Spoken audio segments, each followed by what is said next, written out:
नमस्कार किसान साथियों। जो किसान भाई मेरे पास से केचुए लेके जाते हैं उनके भी कॉल आते हैं, जो कि कई बार नहीं पूछ पाते हैं कि हमें केचुए को कैसे खाद को केचुए से अलग करना है। या फिर काफ़ी लोग वीडियोज़ वगैरह देख के भी कॉल करते हैं कि सर हमने केचुए भी मंगवा लिए हैं और उसके बाद हमने गोबर में उनको डाल भी दिया है, तो हम अब उसको खाद को कैसे निकालें और केचुए को कैसे उससे खाद से अलग करें। तो खाद से अलग करने के लिए सबसे पहले तो जब आप ये देखिए कि आपका टाइम कितना हो चुका है, अपने स्टैंडर्ड जो जैसे कि 30 बाई 4 फिट का जो बेड होता है, 1.5 फिट इसकी हाइट है, उसमें आपने 30 केजी अगर केचुए डाल रखे हैं, तो लगभग आपको 1.5 से 2 महीने का टाइम शुरुआत में लगेगा। उसके बाद आप कंपोस्ट को उतारना स्टार्ट कर सकते हैं। तो जैसे ही आपका इतना टाइम हो जाए और आपको वैसे भी अगर उठा के देखते हैं, उसको उठा के देखने पे आपको लगता है कि ऊपर का कंपोस्ट जो लगभग 4 से 6 इंच कंपोस्ट हमारा तैयार हो चुका है, तो आप उसके ऊपर या तो आप उसको ग्रीन नेट से कवर करके रखते हैं। इस तरह का ग्रीन नेट आपको दिखाता हूँ मैं। ये ग्रीन नेट है, या तो आप इसको ग्रीन नेट से कवर करके रखते हैं, या फिर आप इसको जूट की जो बोरी होती है, जैसे कि उस बेड में आप देख पा रहे हैं, उस बेड में ये जूट की बोरी प्लस ग्रीन नेट दोनों डला हुआ है। ग्रीन नेट जूट की बोरी क्या है कि जल्दी ख़राब हो जाती है, इस वजह से ग्रीन नेट के ऊपर हम जूट की बोरी लगाते हैं। ग्रीन नेट नीचे की साइड में रहता है, क्योंकि उसका एक रीज़न है कि ये बोरी जल्दी गल जाती है गोबर में और केचुआ भी उसको खा जाता है। तो ग्रीन नेट के ऊपर बोरी लगा देते हैं, जिससे कि वो थोड़ा सा उसको ठंडा भी ज़्यादा रखता है और गीलापन भी उसमें ज़्यादा देर तक मॉइस्चर बना रहता है। तो ये कर सकते हैं, या जैसे कि आप इस बेड में देख पा रहे हैं कि आपको ये दिखाते हैं, इस बेड में ये केले के पत्ते हैं। ये केले के पत्ते मैंने अपने इसी में फार्म में लगा रखे हैं केले, तो वहाँ से जो केले के पत्ते निकलते हैं उससे भी हम बेड कवर कर देते हैं। लेकिन इसमें थोड़ी-सी समस्या ये रहती है कि पत्ते जो हैं थोड़ा बहुत जैसे खाद में मिक्स हो जाते हैं, तो छनने के बाद भी कुछ पत्तियाँ उसमें दिखाई देती हैं। हालाँकि ये सबसे बेस्ट होता है केले के पत्ते, या आप जैसे काँस वगैरह के पौधे होते हैं, उनसे आप अगर बेड कवर करते हैं तो वो सबसे बेस्ट है। ग्रीन नेट और बोरी वगैरह सभी से अच्छा है। लेकिन ये है कि मैंने बताया वो पत्तियों की वजह से कुछ लोगों को अगर आप सेल करते हैं तो लगता है इसमें क्या मिक्स हो रहा है, बस इसके अलावा ऐसा कुछ नहीं है। बाकी केले के पत्ते तो पोटेशियम का बहुत अच्छा सोर्स होता है, तो वो तो बहुत अच्छी बात है। तो हम बात कर रहे थे कि इसको कैसे अलग करें। तो ये देखिए कि आप इस बेड में मैंने वो बेड के हम निकाल चुके हैं, उसमें से हमने खाद अलग कर लिया है, कुछ उसकी परत उतार ली है। अब इसमें से हमने क्या किया, इस बेड में से कि इन केले के पत्तों को एक साइड में कर दिया है और दूसरी साइड में इस तरह से आप देखिए, ये बेड पूरा इस तरह से हमने खाली कर लिया है। जब हम इसको कवर किए हुए जो भी हमने जिससे भी कवर कर रखा है उसको ऊपर से हटा देते हैं, तो इस तरह से हमारे पास ये कंपोस्ट सामने आ जाता है।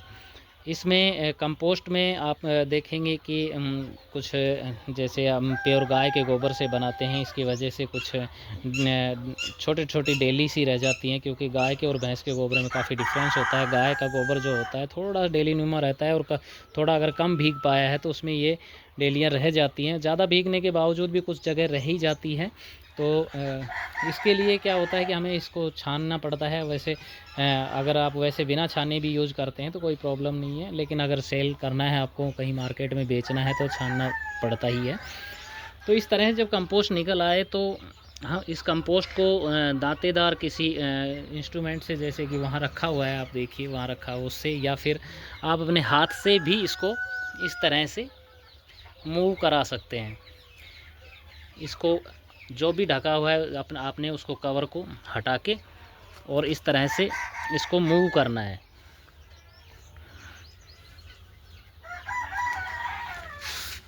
जब आप मूव करेंगे तो आप इसमें देखेंगे कि काफ़ी मात्रा में केचुए आपको ऊपर दिखाई देने लग जाएंगे। ये देखिए,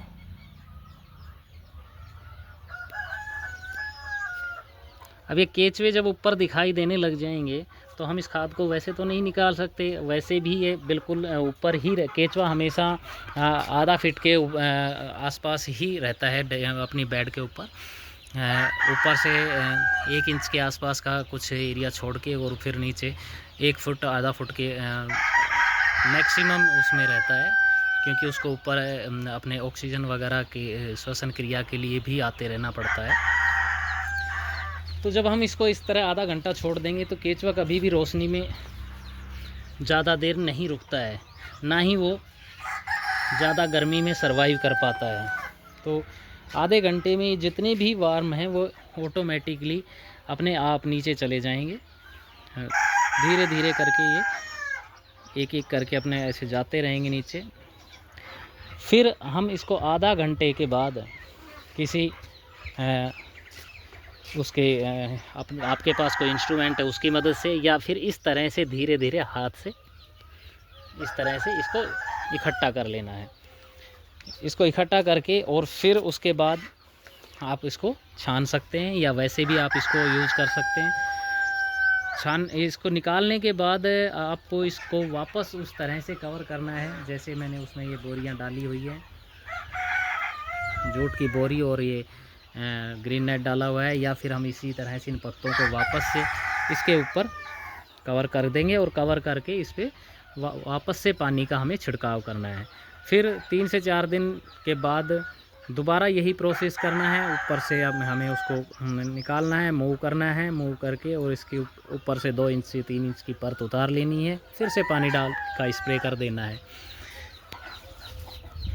तो इस तरह से हम केचुए और वर्मी कंपोस्ट को अलग अलग कर सकते हैं। नेक्स्ट वीडियो में और इसके बारे में बात करेंगे। वैसे मेरा केचुए के न्यूट्रिशन वैल्यू का एक वीडियो डला हुआ है, डिस्क्रिप्शन में मैं उसका लिंक दे दूंगा। उसमें आपको केचुए खाद में क्या क्या न्यूट्रिशन वैल्यू होती है वो काफ़ी डिटेल में मैंने बताई हुई है। अगर आपको किसान साथियों को केचुआ या केचुए खाद की ज़रूरत है तो संपर्क कर सकते हैं। केचुआ ऑनलाइन हम ऑल ओवर इंडिया सेल करते हैं, कहीं भी आप हैं तो वहाँ मंगा सकते हैं। वर्मी कंपोस्ट भी आप कहीं भी हैं तो मंगा सकते हैं बाय ट्रांसपोर्ट और बाय कोरियर, आपको वर्मी कंपोस्ट या वर्मी मिल जाएंगे।